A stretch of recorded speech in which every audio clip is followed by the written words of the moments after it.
Course of Love, Book 1, Treatise on the Personal Self, the third treatise, Chapter 19, Physical Reality. You must not fear the changes that will occur within your physical form as it begins to be guided by the thought system of the truth rather than the thought system of illusion. You will fear these changes less if you realize that all that has come of love will be kept and that all that has come of fear will fall away. You have no need to fear that the end of the special relationship will separate you from your loved ones. You have no need to fear that the joys you have shared with others will be no more. You have no more need to fear the loss of physical joys than you have to fear the loss of mental or spiritual joys. For ages, man has thought that spiritual joy diminishes physical joy. While there is no physical joy that is limited to the physical, no joy felt by the physical form alone, the joy that comes from things physical can certainly still be experienced and expressed. This is no call for judgment upon the physical. How could this be true when the physical is now called upon to serve the greatest learning humankind has ever known? Put these fears to rest. For ages, physical reality has been linked to temptation of the human experience. Let us now dispel this link. The physical form has been blamed for choices made from lust and greed, hate and fear, vengeance and retribution. These things have always had as their cause the thought system of the ego or the bitterness of the heart. As cause and effect are one, there is no effect to be seen in physical form without corresponding cause birthed in the ego thought system or the bitterness of the heart. That these feelings can be acted out by the body and in the acting out cause harm to other bodies is the cause for blame and fear of the body. So too is it with actions linked with survival needs. For ages, the survival needs of the body have gone unquestioned and been held tantamount.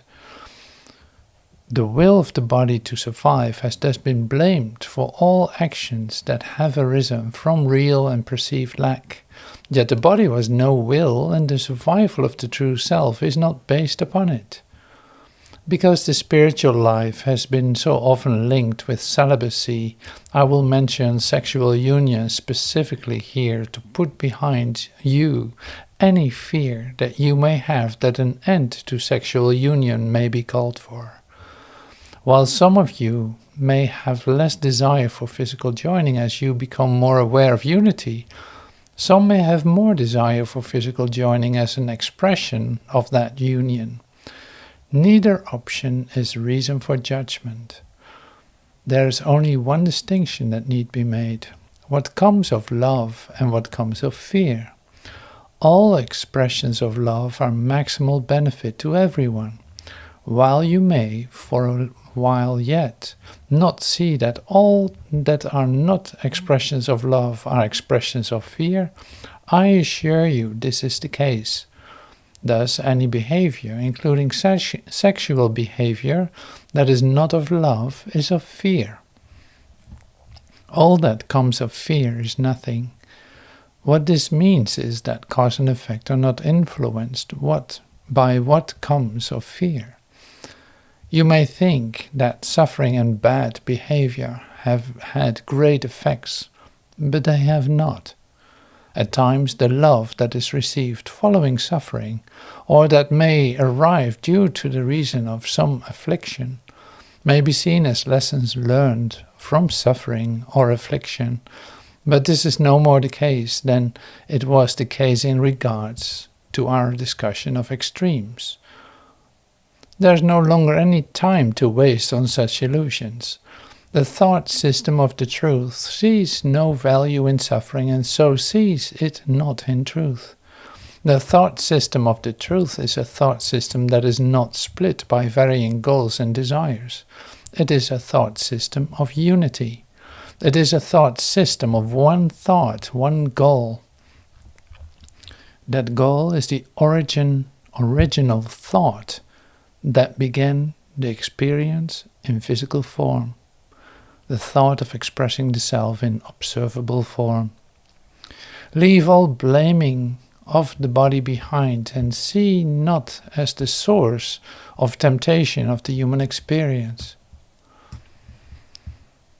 The true source of these temptations has been revealed to lie within the faulty beliefs to which the body merely responded.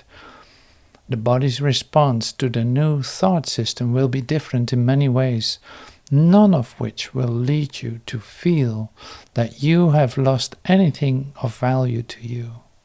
While others still remain tied to the old thought system, human behavior will still reflect harmful actions that will seem to arise from bodily temptations. Although you will now represent who you are in physical form in a new way, you can still see that your actions of the past represented who you believed yourself to be. Thus, those continuing to express themselves in harmful ways are deeply entrenched in false beliefs about themselves. Because they are not expressing who they are, their expressions are meaningless and have no effect in truth, but only in illusion. To live in truth is to live without fear of the meaningless acts of those living in illusion, because they will be unable to cause effect in the house of truth. These lessons could not be taught while blame remained within your thought system. No victim is to blame for the violence done to them. No sick person is to blame for the illness within them. But you must be able to look at and see reality for what it is. Just as we are telling you that new beliefs and ideas will lead to a new reality. Old beliefs and ideas led to the old reality, a reality that will still exist for some, even after it changes completely for you. This will even seem even more inconsistent with a benevolent universe than it once did of the difference between one reality and the other. A difference that couldn't be seen until it was represented in an observable manner, something you will now do. You would think that this disparity would be divisive and extremely uncomfortable and even rage-producing for those still living in illusion. But it will be much more tempting to be divisive, uncomfortable and rage-producing for those living in the new. Many who observe the new from the house of illusion will still be able to deny what they see. Just think of how many saints and miracles you have heard of in the past without being moved to believe that they mean anything at all about the nature of who you are. This is why no more time can be wasted and why so many are being called in the strongest manner it is possible to call them. It is only when what is observable is so widely evident that it can be no longer denied that changes of a large scale will begin to be seen. You will be tempted to return to the house of illusion to gather those within and bid them join you in the reality of the truth. But in this time of Christ, a new time, a time without parallel or comparison, this will not be possible.